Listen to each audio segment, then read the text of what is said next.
कि जैसे जानकारी में आई, पास्को एक तय करता है कि तत्काल आपको एफआईआर करना है और एफआईआर करके जांच करना है। उसके बाद फाइंडिंग में क्या आता है वो अलग मुद्दा है, लेकिन बिना एफआईआर के आपने जांच कैसे करनी? मर्यादा खोकर अपने स्तरहीन हरकत करना, ये स्तरहीन हरकत भूपेश बघेल ही कर सकते हैं। जब इतनी बात हो गई है तो डॉक्टरों की पैनल बना के इसकी जांच क्यों नहीं कराई गई? मेडिकल बोर्ड की जांच क्यों नहीं कराया गया? असंतुलित हो गया उसका दिमाग। जब से सरकार गई है तब से वो भ्रम की स्थिति में है। वो ऐसा समझ रहा है कि मैं अभी भी मुख्यमंत्री हूँ। और एसपी अब खुद ही सर्टिफिकेट दे दिया। कभी एसपी पालक बन जाता है, कभी वो अधीक्षक बन जाते हैं और कभी वो जज भी बन जाते हैं। उन्होंने फैसला भी दे दिया। नमस्कार, मैं हूं शिवेंद्र और आप देख रहे हैं 10 CG खबर। डीपीएस स्कूल में हुए कथित यौवनचार का मुद्दा फिर उठ गया है। ये मुद्दा थमने का नाम नहीं ले रहा। जैसा कि आपको जानकारी है, कथित घटना को लेकर कुछ जांच भी हुई थी और उसके बाद में दुर्ग एसपी जितेंद्र शुक्ला ने ये बयान दिया था कि ऐसी कोई घटना नहीं हुई है। पुलिस के अधिकारियों ने पर्याप्त जांच की है और जांच के बाद ये पाया गया कि कोई घटना नहीं हुई थी और लगभग यही बातें कही गई थी डीपीएस स्कूल प्रबंधन की ओर से, वहां के प्रिंसिपल की ओर से। पर आपको ध्यान होगा कि कुछ दिन पहले देवेंद्र यादव की गिरफ्तारी के विरोध में हुए प्रदर्शन में भी पूर्व सीएम भूपेश बघेल ने डीपीएस का मुद्दा उठाया था और इसी मुद्दे को कहते हुए उन्होंने दुर्ग एसपी को गुंडा तक कहा था। अब कल उन्होंने एक प्रेस कॉन्फ्रेंस राजधानी रायपुर में की और फिर से इस मुद्दे को उठाया और बहुत सारे गंभीर आरोप सरकार पर और पुलिस प्रशासन पर लगाए। जो बातें उन्होंने कही वो प्रमुख बातें ये थी कि पुलिस ने स्वतः संज्ञान लेकर एफआईआर दर्ज क्यों नहीं कराई, पास्को एक्ट बनता था उस प्रकार से जांच क्यों नहीं हुई, ये सारी बातें। तो आपको सुनाते हैं वो सारी बातें जो पूर्व मुख्यमंत्री भूपेश बघेल ने कही थी। पर इन सब आरोपों के बारे में जब हमने आज सांसद विजय बघेल से बात की तो उन्होंने पूर्व मुख्यमंत्री भूपेश बघेल के ऊपर भी गंभीर बातें कही। उन्होंने कहा ये सारे विषय को मैं पहले ही कह चुका हूं, मैं पहले ही जांच के आदेश दे चुका हूं। मैंने ये सारे जांच के आदेश तभी दे दिए थे जब मैं दिल्ली में संसद सभा में था। और इसके अलावा उन्होंने मुख्यमंत्री को ऐसा भी कहा कि वो अपना मानसिक संतुलन खो चुके हैं। फिलहाल सुनिए क्या कहा पूर्व मुख्यमंत्री भूपेश बघेल ने और क्या कहा सांसद। प्रेस कॉन्फ्रेंस का मुख्य विषय आज से लगभग 2 महीने पहले डीपीएस में डीपीएस भिलाई, डीपीएस कहने से थोड़ा सा कंफ्यूजन हो जाता है कि ये दिल्ली पब्लिक स्कूल है। ये स्कूल भिलाई स्टील प्लांट के मैनेजमेंट के द्वारा संचालित है। वहाँ की घटना है। वैसे कई बार वहाँ उस डीपीएस स्कूल में अनेक घटनाएं दबी जुबान सुनाई पड़ती है, लेकिन 5 जुलाई की जो घटना घटी उस घटना में एक 4 साल के अबोध बालिका के स्वास्थ्य खराब होता है और उसके बाद उसके डॉक्टरी जांच की जाती है तो उसमें पाया जाता है कि लिखा हुआ है कि इसके प्राइवेट पार्ट में जख्म है, वो ठीक नहीं होता। और 15 दिन बाद 20 तारीख को बीएम शाह हॉस्पिटल में भी उसकी जांच होती है।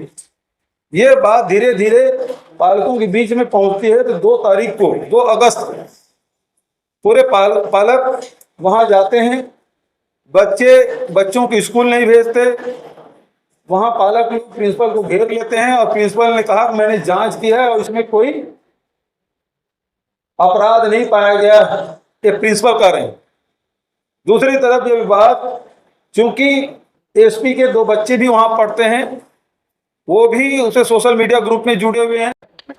वो आवेदन करे या न करे, यदि पुलिस अधीक्षक के संज्ञान में बात आ गई तो सो मोटो उसको एफआईआर लेना था। और बिना एफआईआर के जांच कैसे हो गई? और न केवल पुलिस अधीक्षक ने पालक कैसे से भी कहा और उसके बाद पुलिस कार्यालय में भी पालकों की बैठक हुई और उसमें उन्होंने आश्वस्त किया कि इसमें इस प्रकार की कोई घटना नहीं घटी है। जो मीडिया में दुष्प्रचार किए हैं, चाहे इलेक्ट्रॉनिक मीडिया हो चाहे प्रिंट मीडिया, उसके खिलाफ कार्रवाई करेंगे।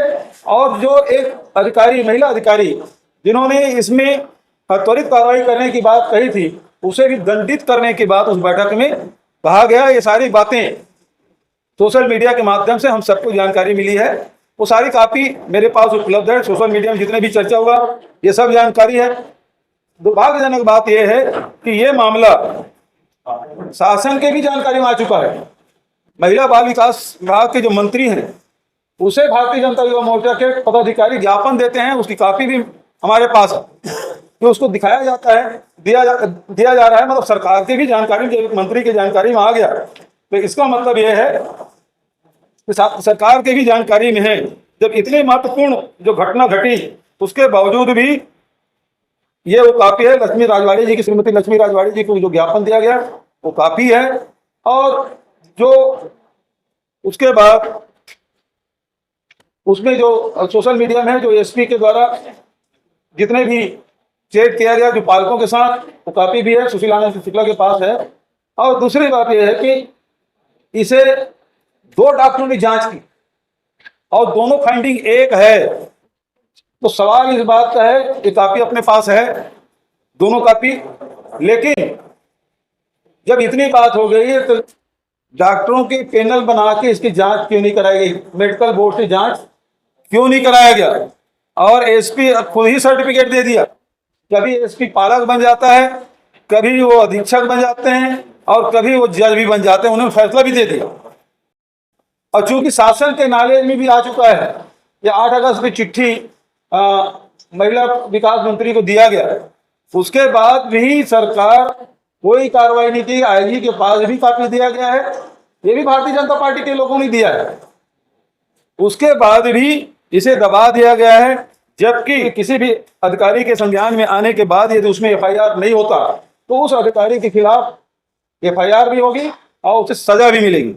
और दुर्ग एसपी के संज्ञान में सारी बातें थी, अपने अधीनस्थ अधिकारियों को दंडित करने का भी पालकों के सामने वो बात कही, और साथ ही मीडिया को भी धमकाने की कोशिश की। गलत समाचार आप चला रहे हैं, जबकि 2 मेडिकल अफसर के, डॉक्टर के जब रिपोर्ट आने के बाद क्यों मेडिकल टीम बना के जांच नहीं की गई? दूसरी बात यह है कि जैसे जानकारी में आई, पास्को एक्ट तय करता है कि तत्काल आपको एफआईआर करना है और एफआईआर करके जांच करना है। उसके बाद फाइंडिंग में क्या आता है वो अलग मुद्दा है, लेकिन बिना एफआईआर के आपने जांच कैसे कर ली? और उसके बाद भी एसपी धमकाने की कोशिश, मीडिया को भी और अपने अधीनस्थ अधिकारियों को भी धमकाने की कोशिश, और गलत ढंग से जो पालक हैं उसे बरगलाने की कोशिश ये किया है दुर्ग एसपी ने। बहुत गंभीर मामला है। एक तो एक्सटेंशन में वहां का प्रिंसिपल है और वो खुद भी सर्टिफिकेट दे रहा है, उसका वीडियो आपने देखा होगा, वो प्रिंसिपल भी सर्टिफिकेट दे रहे हैं, कुछ नहीं हुआ। एसपी भी कह रहे हैं कुछ नहीं हुआ, जबकि एक्ट कहता है, संविधान में जो व्यवस्था है उसके अनुरूप ये काम नहीं कर रहे हैं।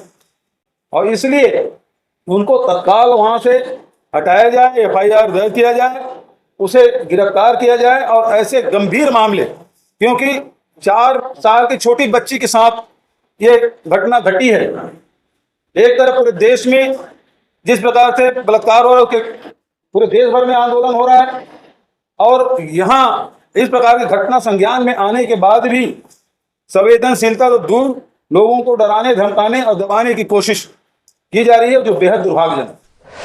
पूर्व मुख्यमंत्री ने कथित डीपीएस स्कूल में हुए कांड को लेकर कल एक प्रेस कॉन्फ्रेंस ली है और सरकार के ऊपर और एसपी सर के ऊपर बहुत गंभीर आरोप लगाए हैं। क्या कहना चाहेंगे सर? इसके बारे में तो वो क्या कहेंगे, मैं तो पहले ही कह चुका हूँ, वो तभी कह रहे हैं।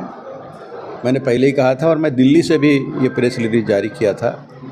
जब मुझे जानकारी लगी, सारे पहलुओं को मैं जाना, फिर एक एक करके सब अधिकारियों से बात की, वहाँ के प्रिंसिपल से मैंने बात की, और उसके बाद प्रेस में भी मेरा वक्तव्य आया है कि 2 प्रकार की बातें आ रही है कि कोई कह रहे हैं इसको अफवाह फैलाया जा रहा है, डीपीएस को बदनाम करने की साजिश की जा रही है, और कुछ का कहना है कि ये सच्ची घटना है और ये हुआ है। तो मैंने यहाँ निर्देश दिया था कि दोनों स्तर पे अगर ये घटना हुई है तो भी जांच हो, और ये घटना नहीं हुई है और साजिश के तहत अगर डीपीएस को बदनाम करने का प्रयास किया है तो भी जांच के दायरे में आना चाहिए, ताकि अजय साजिश रखने ऐसे घृणित जो कार्य हैं उसको करने वालों का पर्दाफाश हो और उसको भी अगर दोषी होता है तो सज़ा मिले। और अगर हुआ है घटना तो सबसे बड़े दोषी हैं। उसके ऊपर तो कार्रवाई होनी चाहिए। दोनों बातें मैंने कही थी और वो प्रेस में आया भी था। आज भी मैं वही कह रहा हूँ, ये तो अभी कह रहे हैं और वो जाने क्यों कह रहे हैं, क्या कह रहे हैं, क्या उनके पास सबूत है, क्या उनके पास ऐसे लोग आकर उनको कुछ बताए होंगे, उस स्तर पे वो कह रहे हैं। पूर्व मुख्यमंत्री बार बार एसपी को टारगेट करने का प्रयास करते हैं, गुंडा कहते हैं, और कल भी उन्होंने जो बात कही है वो ऐसा कहा है कि एसपी ने अपना काम ठीक से नहीं किया। वो तो खैर असंतुलित हो गया है उसका दिमाग। जब से सरकार गई है तब से वो भ्रम की स्थिति में है। वो ऐसा समझ रहा है कि मैं अभी भी मुख्यमंत्री हूँ, लेकिन वो नहीं जानते कि छत्तीसगढ़ की जनता उनको धूल चटा चुकी है। और इसी मानसिकता के साथ वो इस तरह की अनर्गल बयानबाजी कर रहे हैं।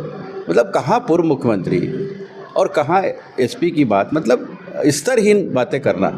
अगर आपको तकलीफ है तो आप गृह मंत्री से बात कीजिए, आप मुख्यमंत्री से बात कीजिए, आपका स्तर वो है।